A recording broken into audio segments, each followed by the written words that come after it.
The day the Vance family empire crumbled, everyone assumed I'd call off my engagement to Sierra. But in the middle of a torrential downpour, I held an umbrella over her, shielding her as she slid, drenched and defeated, into my car. "Here's $100 million, I told her. Succeed, and you come back and marry me. Fail, and I'll come find you and marry you anyway." 5 years later, she stormed back into New York, the CEO of 3 publicly traded companies.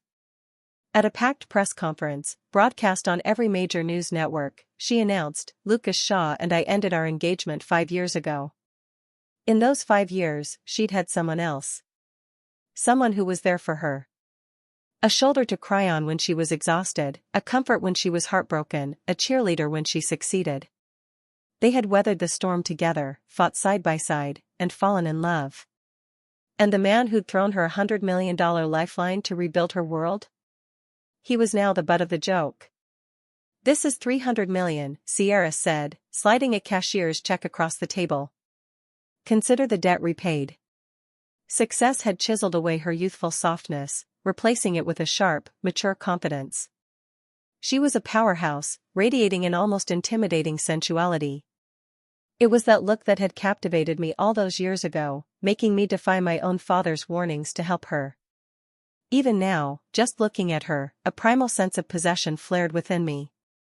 I picked up the check and handed it to my assistant standing behind me. My face was a mask of indifference as I looked back at Sierra, my voice flat. "Have accounting verify this." To the last cent. Sierra watched my assistant take the check, a wave of relief washing over her face as she let out a long breath. I caught the subtle shift in her expression and smiled faintly. "You think that settles things? That you don't owe me anything else?" Her posture straightened instantly. "Mr. Shaw," she said, her voice formal and earnest, "if you ever need anything, anything at all, you have only to ask. I will do whatever I can to help you." She paused, then added pointedly, "Anything but marriage." She delivered the line with such solemn sincerity, as if she were a knight swearing an oath. I wasn't buying it. "That watch you bought at the Sotheby's auction yesterday," I said, my tone casual. "I like it. Have it sent to my office tomorrow morning." The watch she'd spent a fortune on was a one-of-a-kind Patek Philippe, a unique piece rumored to be a gift for her fiancé, Leo Perry. I wondered what kind of reaction it would provoke if it suddenly appeared on my wrist. Seeing her hesitate, I stood up and started for the stairs. "If your word means nothing, Ms. Vance," I called over my shoulder, "then just forget I said anything." The next day, my assistant placed the watch on my desk. I held it up, admiring the intricate craftsmanship. It was a masterpiece, its value obvious at a glance. It would pair perfectly with the bespoke Tom Ford suit I planned to wear to the charity gala that evening.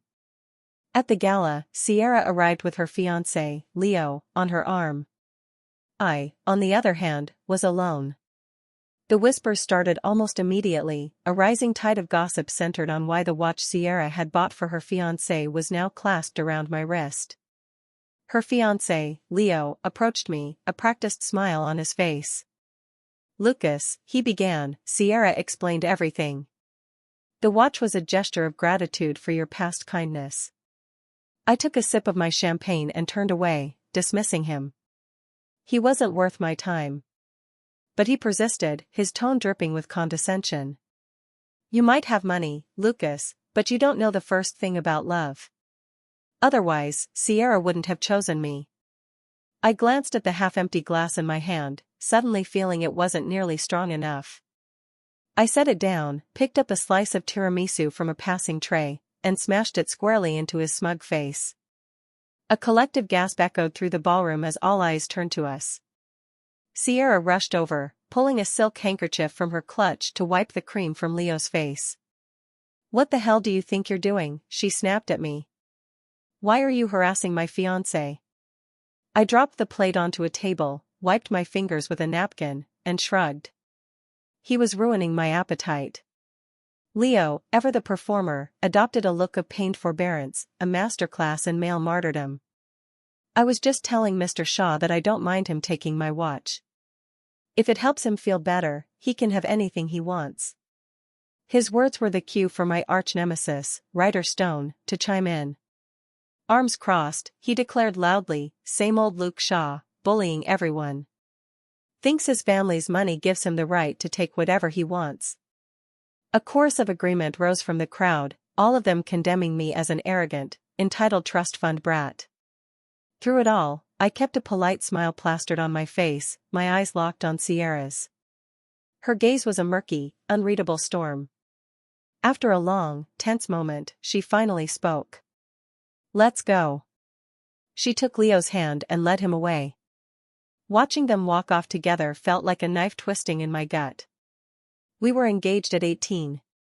Back then, Sierra was so innocent, so sweet. A single joke from me could bring a soft pink blush to her fair cheeks. I loved teasing her, that specific way a man enjoys the effect he has on a woman he desires. The day her family went bankrupt, it was as if she'd aged a decade overnight.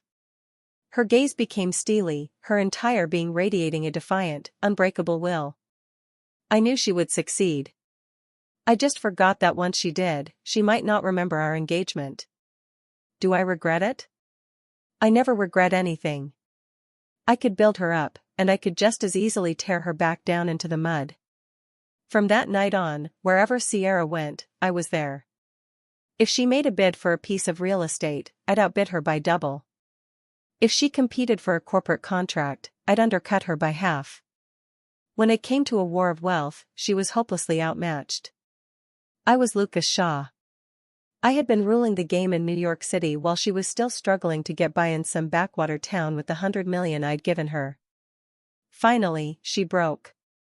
She came to my penthouse alone to surrender. She stood before me, her eyes shimmering with unshed tears, but her gaze was stubbornly fixed on mine. This isn't doing you any favors either, Luke, she said, her voice tight. The Shaw fortune is vast, but not even your family can afford to burn money like this forever. So, she was lecturing me now. I glanced past her toward the door, then let my eyes drift back to her. Where's your fiancé? I asked calmly. Isn't he going to apologize? Her full, red lips pressed into a thin line. She looked down, her head bowed slightly in a gesture of sincerity. I apologize on his behalf for what happened that night. Then, her tone shifted.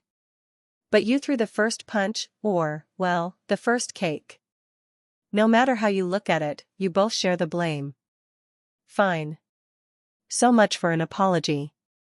A smirk played on my lips as I leaned my head on my hand. You're right, I said with mock regret. I was far too gentle. You should tell him to stay out of my way. Next time, it won't be just a piece of cake. Realizing she was getting nowhere, Sierra's demeanor hardened. If you refuse to leave my fiancé alone, then there's nothing more to talk about, she said, her face grim. I'll see you on the battlefield. I leaned back into the sofa, crossing one leg over the other, the very picture of arrogance. Sounds good to me. I'll be waiting. After leaving my place, Sierra started reaching out to industry titans, trying to forge new alliances.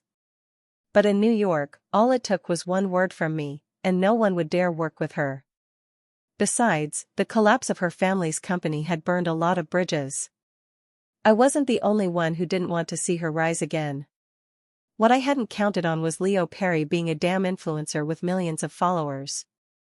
He posted a video online, accusing me of monopolistic practices and deliberately targeting Sierra. He recounted their struggles in building her companies, his eyes welling with tears, masterfully crafting a narrative that had his followers eating out of the palm of his hand. When my assistant showed me the video, I just laughed. I pulled out my phone and dialed Sierra. You have 2 minutes to take down that video your fiancé posted, I said. He's only telling the truth, she countered. The truth? My voice turned to ice. Are you sure you want to lose the last shred of dignity you have left? There was a moment of silence on her end. The $100 million seed money was a secret known only to a select few in our circle. If that got out, the public humiliation would be hers, not mine. She was a businesswoman, after all. She knew how to weigh her options. And in that calculation, her fiancé meant nothing. "I'll have him delete it," she said finally. "Madison Sterling and I grew up together. The night Sierra and I got engaged, rumor has it Madison cried herself to sleep. The day Sierra's family went bankrupt, she spent a fortune on a fireworks display that lit up the Manhattan skyline all night long. It's not for you," she'd insisted. "I just can't stand Sierra Vance. That's why we got along. We were two of a kind, even if we couldn't stand each other half the time." Tonight, she'd invited me to a private club in the meatpacking district to blow off some steam. She'd thoughtfully arranged for company, a half-dozen models of every conceivable type. After a few glasses of bourbon, my true nature surfaced. I had a sultry brunette on my left and a wide-eyed ingenue on my right. Life was good. The door to our private suite swung open, and through a drunken haze, I thought I saw Sierra's angry face. It was her. "Who invited the buzzkill?" I grumbled. Madison, leaning in close, smoothed the collar of my shirt with a triumphant glint in her eyes. "I did," she whispered. "We were short a bartender." I glanced at her, confused. Madison didn't wait for me to catch on. She called out to Sierra, who was frozen by the door. "Well? Don't just stand there. Come pour us some drinks." Then she leaned back toward me, her voice a smug whisper. "She's trying to get my father to invest in her latest venture. She won't dare say no to me." So that was her game. Humiliate Sierra. For my sake, I charitably assumed. Before I could process it, Sierra had picked up a bottle of whiskey and was kneeling in front of me, filling my glass. She could bend without breaking, that was the thought that came to mind. The shifting, colored lights played across her face, highlighting her cool, almost shattered beauty. Her eyes were empty, betraying no emotion, as if she were above it all. Even in this position, she was still so damn proud. I deliberately knocked my glass over, the dark liquid splashing across her pristine white silk blouse. Her brow furrowed for a fraction of a second, a flicker of her true feelings. "Oops," I said. "Pour me another." The rise and fall of her chest, the way she bit her lip, every tiny detail was a testament to her self-control. I took the refilled glass and downed a mouthful of the harsh, fiery liquor. Then I grabbed the front of her blouse, yanking her toward me. Our faces were inches apart. I could feel her warm breath on my skin. My face lunged forward. She instinctively turned her head away. That simple act of defiance ignited a rage in me. I seized her chin, forced her to face me, and crushed my lips against hers. Sierra struggled, pushing me away. She scrambled to her feet, took the half-empty bottle, and smashed it on the floor. Shards of glass flew, one slicing a deep gash into her exposed calf. "I paid you back," she seethed. "Humiliating me like this is going too far." "Too far?" I glanced at Madison.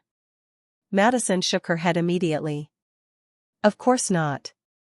If it weren't for you, who knows what street corner she'd be begging on right now." I turned my gaze back to Sierra. "You heard her. You owe me more than money. You owe me." Sierra said nothing. She turned to leave, dragging her bleeding leg behind her. Madison's bodyguards blocked the door, clearly under orders not to let her go so easily. Just then, a commotion erupted outside. The door flew open and Leo Perry burst in, right on cue. He planted himself in front of Sierra like a knight protecting his princess. "If you touch one hair on her head," he snarled, "I swear I'll make you pay." Looking at this self-important, clueless man, I burst out laughing. I walked up to him, extending a hand to pat his cheek lightly. Once. Twice. On the third, Sierra's hand shot out and clamped around my wrist. "Luke, don't you dare," she warned, her voice low and full of menace. Her eyes blazed with a murderous light. I looked over at Madison with an expression of pure innocence. "Am I going too far?" Madison shook her head. "Not at all. She's the one who stole your fiancé. So, I was the victim here." One woman was my fiancé, with whom I'd never officially broken our engagement. The other was the man my fiancé was calling her fiancé. It was a tangled, ugly mess. "Don't forget, Sierra," I said, my voice dropping. "Our engagement was never legally dissolved. For you to publicly claim this man is your fiancé, wouldn't you say that's going too far?" The fire in Sierra's eyes dimmed. "Our engagement ended 5 years ago," she said, her voice hollow. She lifted her head, her gaze locking with mine. "You don't know, do you? When my family's company was destroyed, your father was involved." I didn't believe it. "Then why didn't he stop me from helping you?" A bitter, quiet laugh escaped her lips. "It was all just a game to him. A cat-and-mouse game. Your family is all the same. Aren't you trying to drag me back into the mud right now?" I was speechless, because she was right. In the end, fists flew. I sat back on the sofa and watched with cold detachment as Madison's bodyguards took Leo apart. I saw him go down, saw the blood trickle from the corner of his mouth, saw a gash open on his forehead. Sierra was shielded beneath him, her voice raw as she screamed for them to stop. Leo was carried out of the club. Madison, in a fit of mock charity, had them sent to the hospital. As they were leaving, Sierra looked back at me, her eyes filled with defiance. Our gazes met, and for a wild second, my heart stuttered. The brokenness in her eyes, the disheveled hair, it all pulled at something deep inside me. I wanted to be the one protecting her. All these years, she'd hidden her vulnerability, showing the world only a mask of strength and resilience. I wanted to find the girl I had once been so captivated by. I refused to believe she was truly gone. It was the ghost of that long-ago infatuation that fueled my relentless unwillingness to let her go. My unwillingness, however, curdled into pure rage a few days later.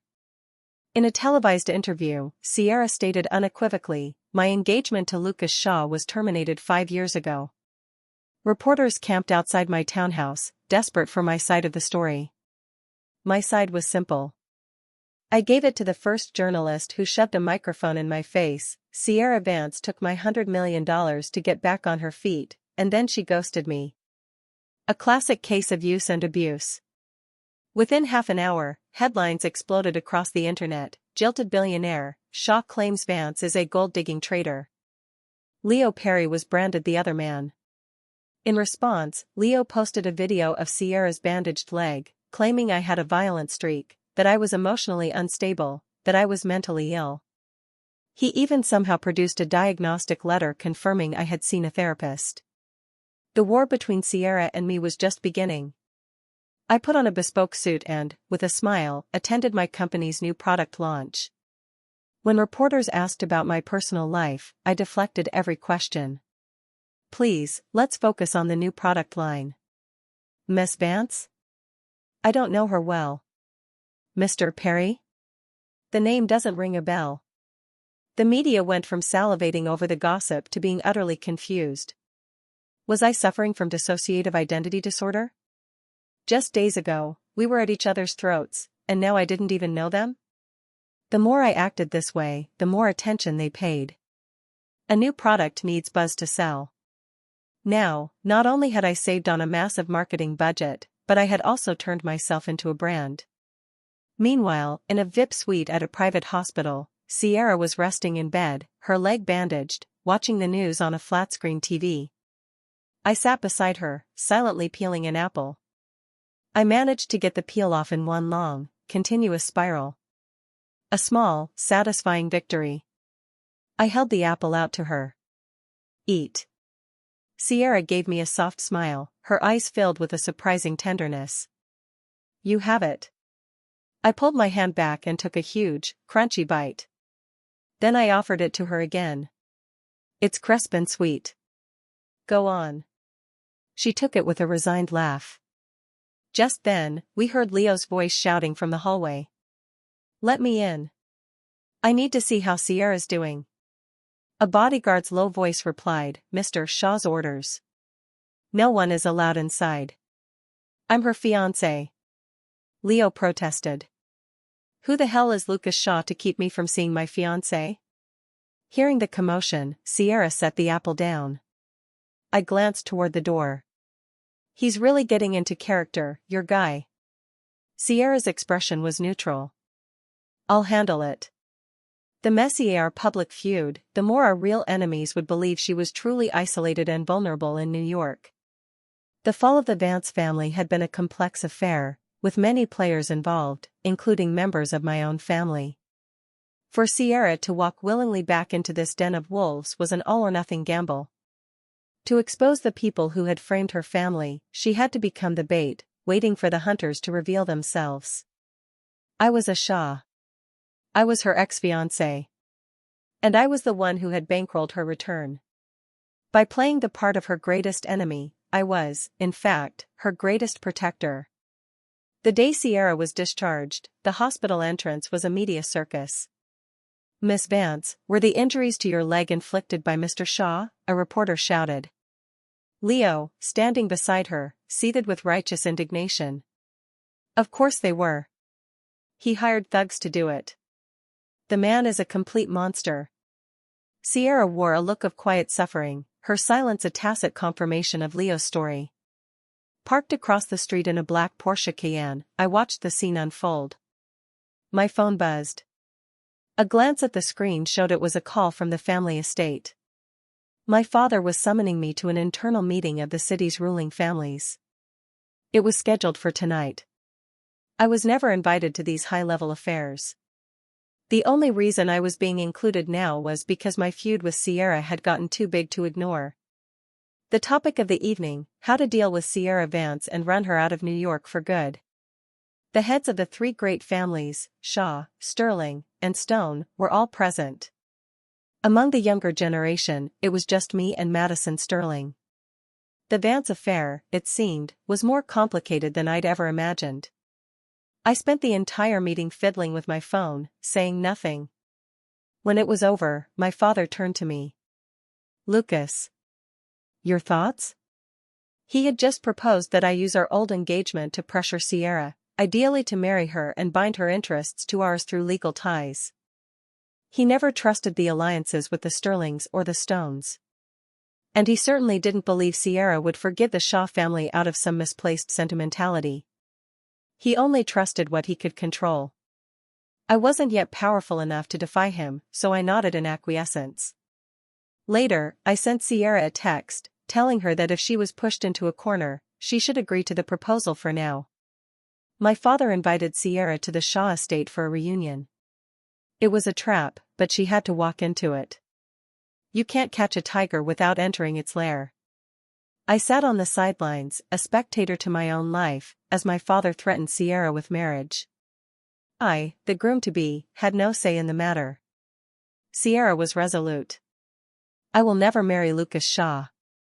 Even knowing it was all an act, her words struck me with the force of a physical blow. There was a conviction in her voice that felt all too real. The woman before me was cool and proud, her spine made of steel. Even standing before my father, she refused to bow. Maybe she was right. Maybe we really would never get married. With a single look from my father, 8 bodyguards materialized, surrounding her.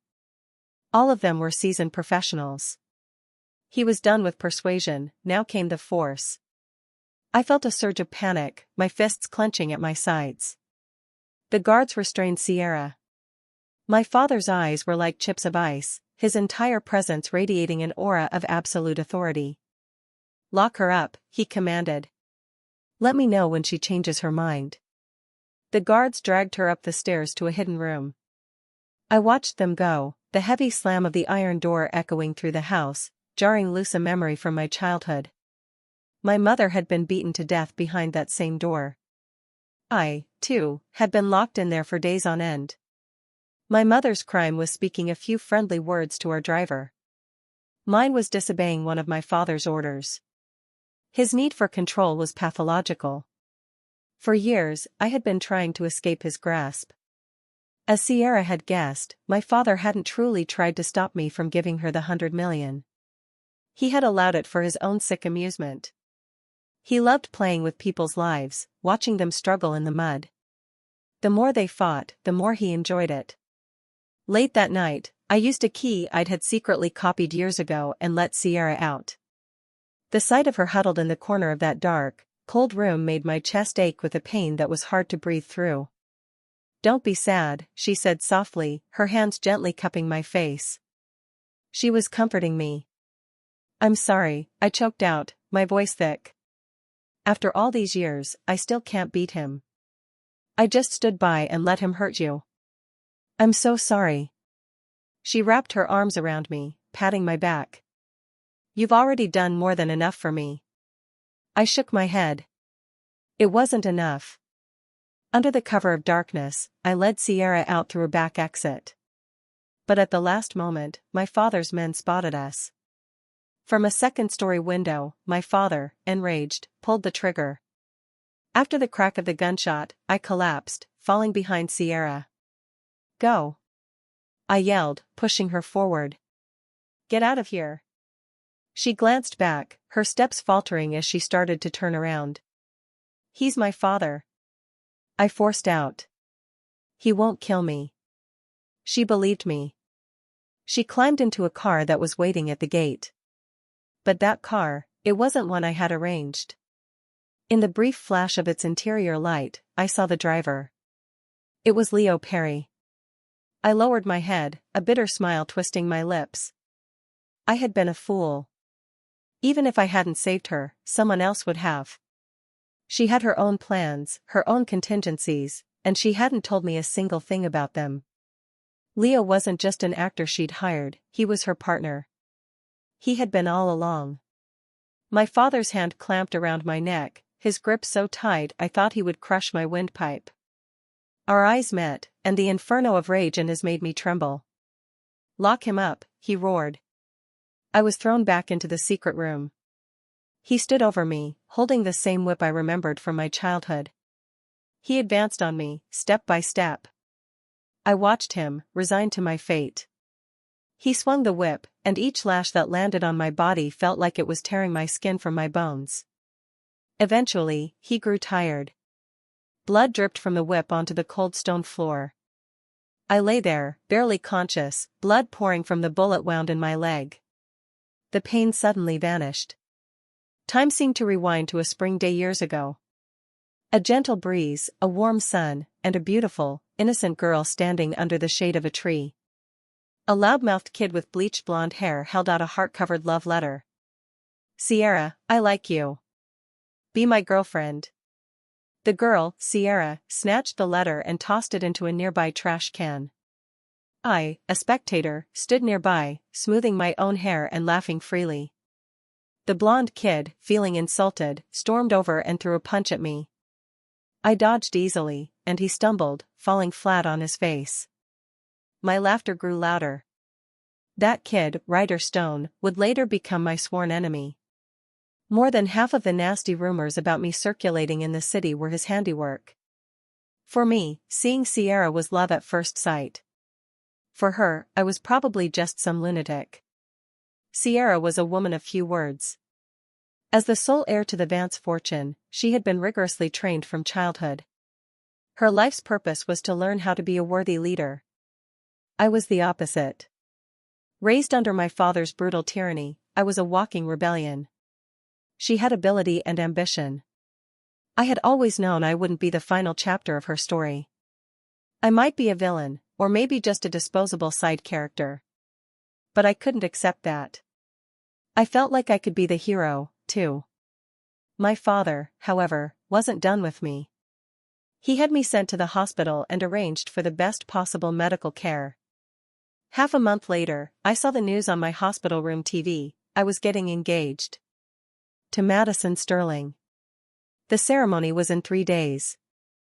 I had a sinking feeling he was trying to force Sierra out into the open. In the last few days, both the Stone and Sterling families had suffered massive, crippling financial blows.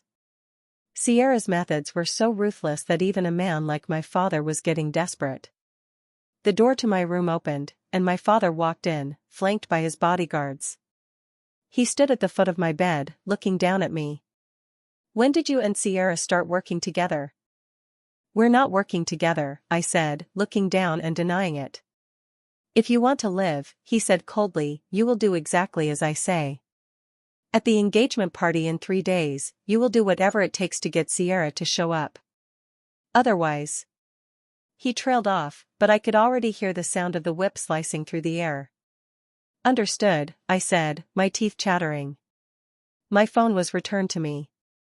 I traced the numbers of her contact info over and over.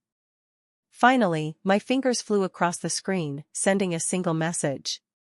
Staring up at the blank white ceiling, a strange sense of clarity washed over me. I felt a sudden release.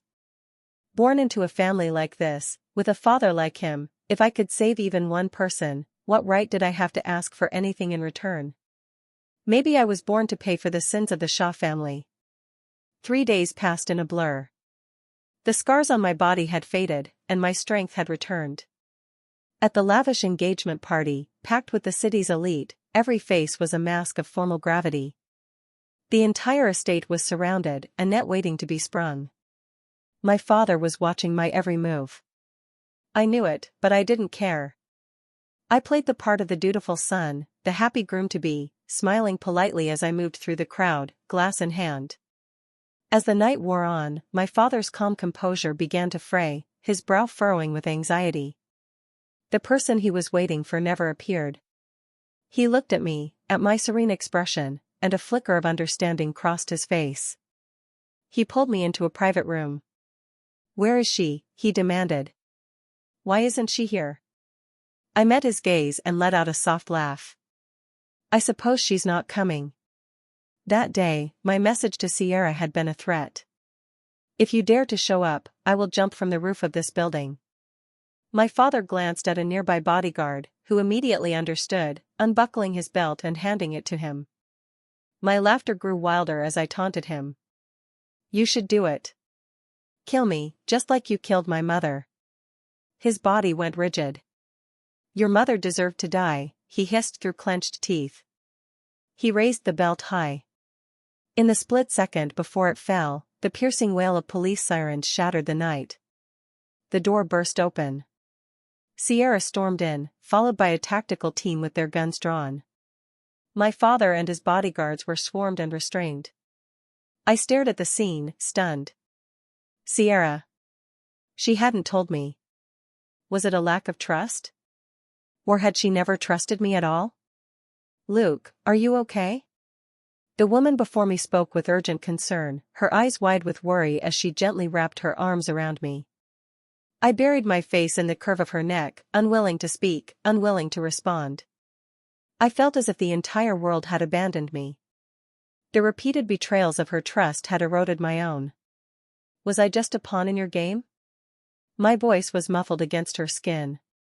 Sierra stiffened, then pressed her forehead against mine. "When you've had some rest, I'll explain everything." I closed my eyes. The scent I breathed in was a woody, masculine fragrance, not the light floral scent she used to wear. Maybe no explanation was necessary. The crimes of the Shah, Sterling, and Stone families were exposed, the evidence irrefutable. Just like the Vance Empire before them, they vanished overnight. Sierra's revenge was swift and absolute. I hid away in my townhouse for days. Sierra waited outside my door for just as long. I had let the staff go, and the food in the refrigerator was nearly gone. I took a shower, changed into my best clothes, one should always look presentable when meeting an ex, and went downstairs. Her slender silhouette was framed by the floor-to-ceiling windows. I sat down across from her, my usual arrogance gone. "Congratulations," I said, the words feeling hollow. "You got everything you wanted." I paused. "I heard you're getting engaged. Pity I have nothing to my name now." I pushed the watch I'd taken from her across the table. "Consider this my wedding gift. I don't think I'll be able to make the ceremony." Sierra shot to her feet, her eyes red-rimmed. "Luke, please, let me explain. I owe Leo so much. For all those years, he was the one by my side." A bitter smile touched my lips. "Right. While you two were suffering, I was living the high life as the great Lucas Shah, heir to a fortune. What she didn't know was that during that time, guilt had eaten me alive. I couldn't sleep. The knowledge that my own father had destroyed her family made me feel like an accomplice. The torment drove me to the edge of a breakdown. The diagnostic letter Leo had leaked online, the one from the therapist, it was real. The day my mother died, I had gone to find Sierra. I found her celebrating the IPO of her first company, with Leo standing proudly by her side. They looked like a perfect couple. When I got home that night, I smashed everything in the house to pieces. But even then, in my darkest moment, I never once considered doing anything that would make her life harder. Sierra's brow was furrowed, each word she spoke weighed with sincerity. I will make it up to you. You can have anything you want. Anything but marriage, I cut in coldly, finishing her sentence for her. I stood and went to the liquor cabinet, pulling out the most expensive bottle of scotch. I poured 2 glasses. It's been 10 years, hasn't it? I said. Let's end it tonight. After this, we owe each other nothing. Sierra took the glass and drained it in one go. Then she snatched the bottle from my hand and poured 2 more shots for herself, downing them in quick succession. I let out a short, sharp laugh. That's a 50-year-old Macallan. You're wasting it. A flicker of light passed through her eyes, but her expression remained placid. We drank, glass after glass. She finally spoke. Luke, in this life, I owe you. I promise, in the next one, I'll pay you back. I was speechless for a moment. And what makes you so sure I'd fall for you in the next life? She managed a weak, awkward smile. You're right. That's too much to ask.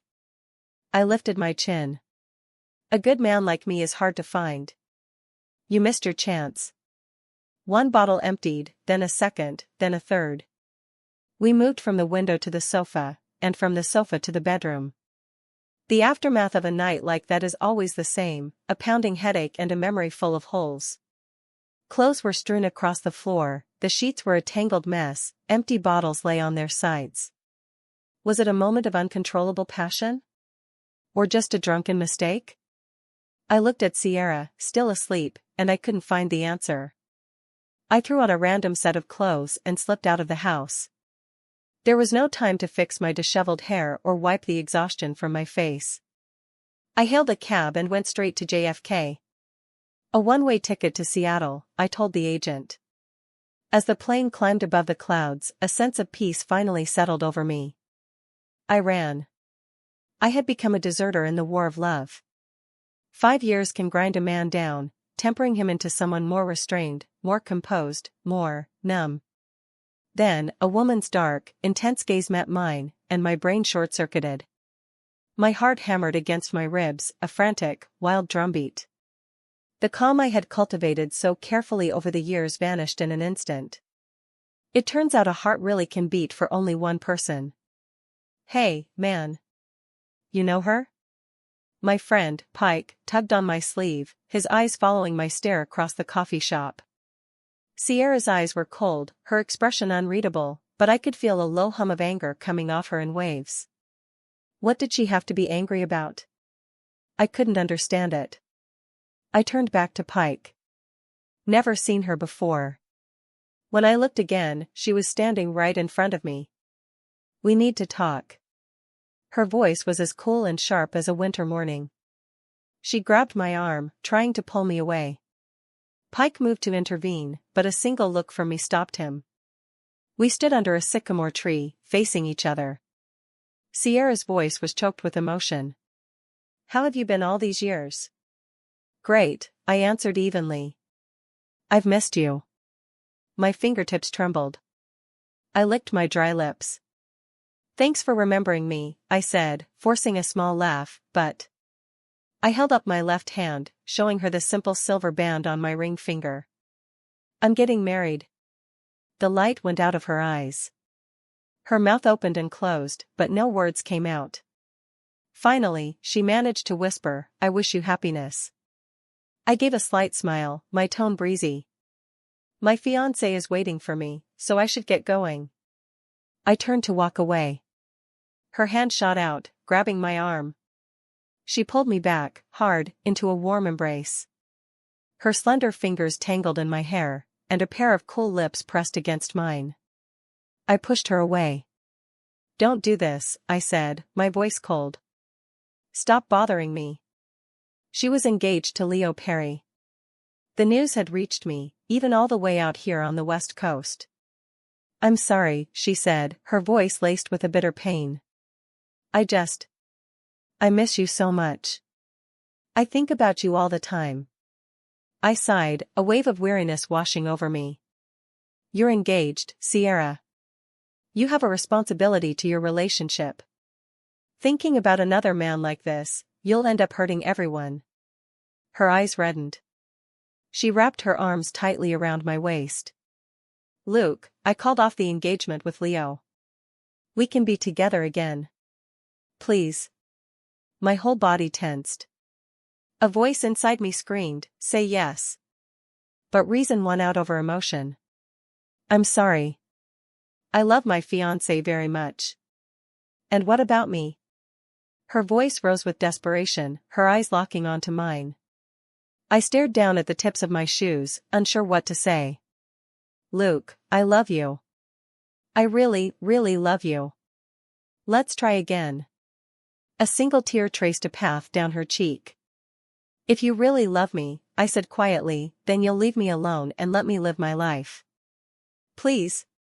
The word was a shattered whisper, humbling her to the dust. Once, all I had wanted was for her to succeed.